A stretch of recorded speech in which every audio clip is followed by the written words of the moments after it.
back to my channel. My name is Loretta and I am uploading the video of the curriculum we decided to use for our very first year of homeschooling for our second grader, seventh grader, and eighth grader. If you have any questions or would like me to go like a video of just a flip through a specific one, just let me know. So let's start with my daughter Madison's curriculum.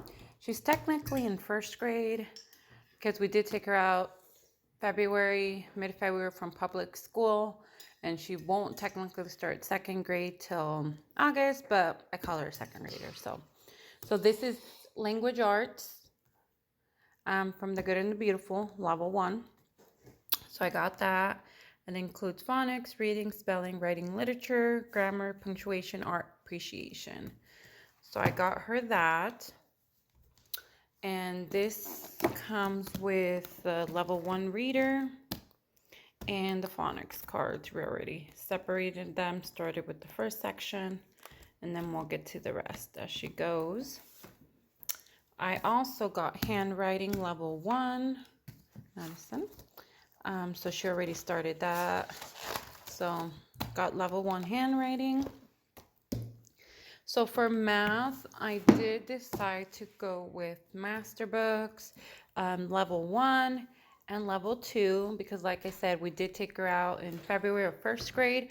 So I wanted to make sure she didn't miss anything and start with the basics, and we can start on math too.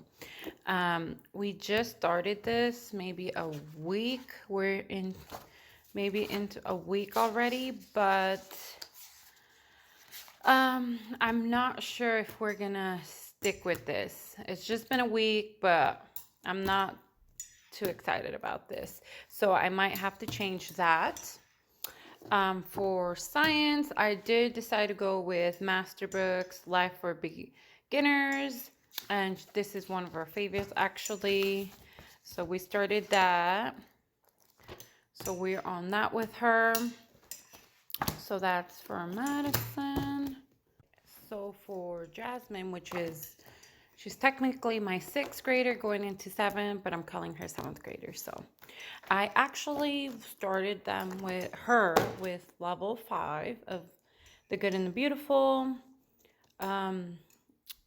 just because of the testing and assessment. But it's been so far a week and everything's been kind of easy. So if she does finish this quickly, we can just move on to the next one. It does come with, I got this whole set. It does come with the course companion book, the daily checklist as well. And I also got handwriting. And I also got handwriting for her level 5. She did do cursive a couple years ago at one of the schools she was in. So it's not like she wasn't gonna know anything. So I just got her levels 5. And it did come with the share reader, level 5, and the personal reader. For my son, which is technically in 7th grade, but I'm calling him an 8th grader, even though we're just gonna have to work. I got him a level 5 as well for handwriting. So he's been doing that. Got him an extra daily checklist. But I probably should have just made copies from the one that came with the set. But it was only like $3. I got him the level 5 as well, just to make sure, because, you know, grammar and stuff, that was struggling with. But if he does fly through, I'll just move on to the next level. So I didn't want to buy the whole set. So instead they're sharing the companion book and the share readers and personal. And I just bought the course book separate for that. And that's for my Jose, my 7th, technically 8th grader. So that's what they're doing for language arts. For math, they're doing teaching textbooks, math 7, and pre-algebra for teaching textbooks. For history, we decided to go with The Good and the Beautiful History Year 1 course book. We received these, which I normally saw them spiral bound, so this is different. I mean, it makes it a little harder.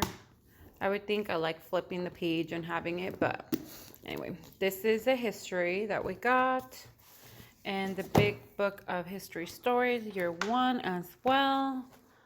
I mean, it doesn't have the spiral binding, but the pictures and everything are still really nice. It's just harder when you're trying to read it to like open the whole page, but that will work. It also came with the history year 1 course game.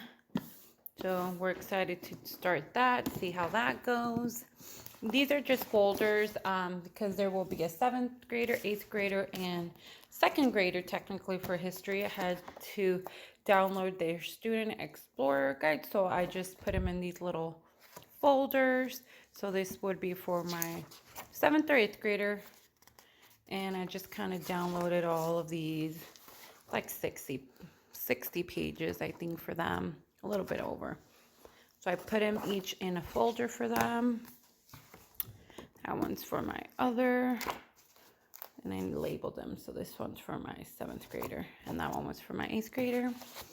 And then I did one for my 2nd grader, which is Madison. She already started on that creation, and we're on lesson 2. So, and hers was only like 30 pages, I'm gonna say. But there's a lot of good information on here that we're gonna be reviewing. And then for science, and for my 7th and 8th grader, I wanted to start this with the good and the beautiful, maturation and sexual reproduction.